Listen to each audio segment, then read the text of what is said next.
कैसे हो आप सब। I hope you all are fine.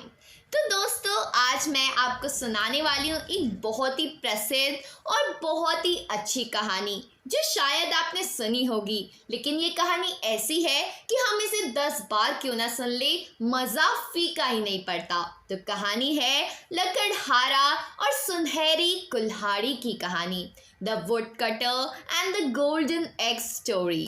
तो दोस्तों, सालों पहले एक नगर में कुसम नाम का एक लकड़हारा रहता था।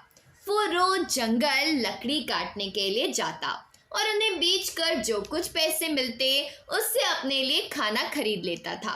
उसकी दिनचर्या सालों से ऐसी ही चल रही थी।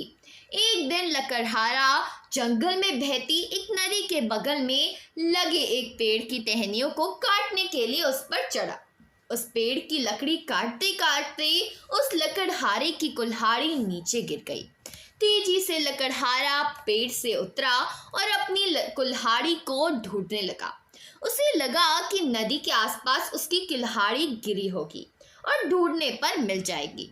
वास्तव में ऐसा कुछ हुआ ही नहीं, क्योंकि उसकी कुल्हाड़ी पेड़ से सीधा नीचे नदी में गिरी थी। वो नदी काफी गहरी और तेज भाव वाली थी।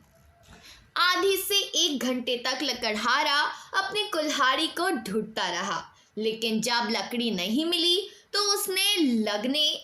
तो उसे लगने लगा कि अब उसकी कुल्हाड़ी उसे कभी वापस नहीं मिलेगी। इससे वो काफी दुखी हो गया। लकड़हारे को पता था कि उसके पास इतने पैसे भी नहीं है कि वो नई कुल्हाड़ी खरीद सके। अब वो अपनी स्थिति पर नदी किनारे बैठे बैठे रोने लगा। लकड़हारे की रोने की आवाज सुनकर वहां नदी देवता आ गए।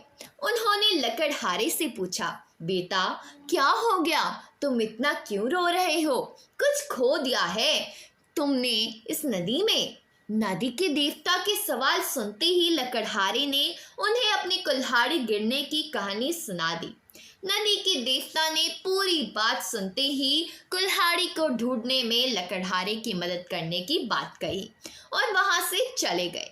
कुछ देर बाद नदी के देवता नदी से बाहर निकल आए और उन्होंने लकड़हारे से कहा कि मैं तुम्हारे लिए कुल्हाड़ी लेकर आ गया हूँ।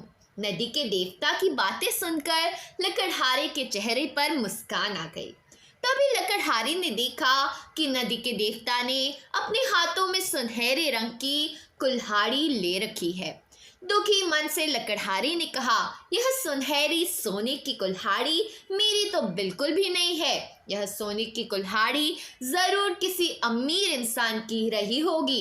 लकड़हारे की बात सुनकर नदी के देवता दोबारा से गायब हो गए। कुछ देर बाद नदी के देवता दोबारा नदी से बाहर निकले। इस बार उनके हाथों में चांदी की कुल्हाड़ी थी। उस कुल्हाड़ी को देखकर भी लकड़हारे को खुशी नहीं हुई। उसने कहा कि ये भी मेरी कुल्हाड़ी नहीं है, ये किसी दूसरे इंसान की कुल्हाड़ी होगी। आप उसी को ये कुल्हाड़ी दे दीजिएगा, मुझे तो अपनी ही कुल्हाड़ी ढूंढनी है। इस बार भी लकड़हारे की बात सुनकर नदी के देवता फिर वहां पे चले गए। पानी में गए भगवान इस बार काफी देर बाद बाहर आए।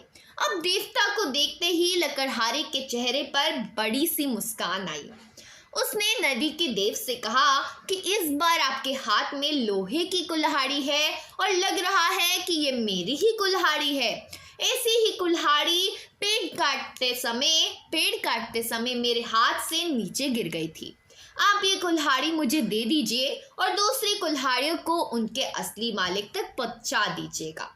लकड़हारे की इतनी ईमानदारी और निष्पाप मन को देखकर नदी के देवता को काफी अच्छा लगा। उन्होंने लकड़हारे से कहा कि तुम्हारे मन में बिल्कुल भी लालच नहीं है। तुम्हारी जगह कोई और होता तो सोने की कुल्हाड़ी झट से ले लेता, लेकिन तुमने ऐसा बिल्कुल ही नहीं किया। चांदी की कुल्हाड़ी को भी तुमने लेने से इनकार कर दिया।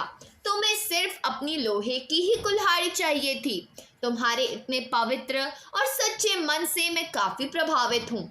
मैं तुम्हें उपहार में सोने और चांदी दोनों की ही कुल्हाड़ी देना चाहता हूँ।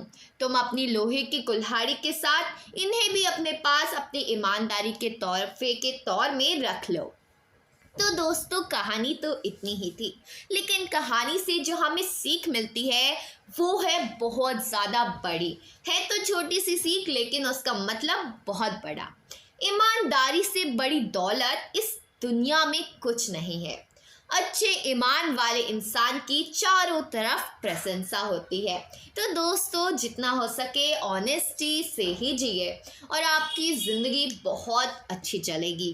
तो दोस्तों आज की कहानी यही थी। अगर पसंद आई हो तो वीडियो को लाइक करना, चैनल को सब्सक्राइब करना और कमेंट में बताना अगली कहानी कौन सी चाहिए। मिलते हैं अगली वीडियो में, अभी के लिए बाय बाय।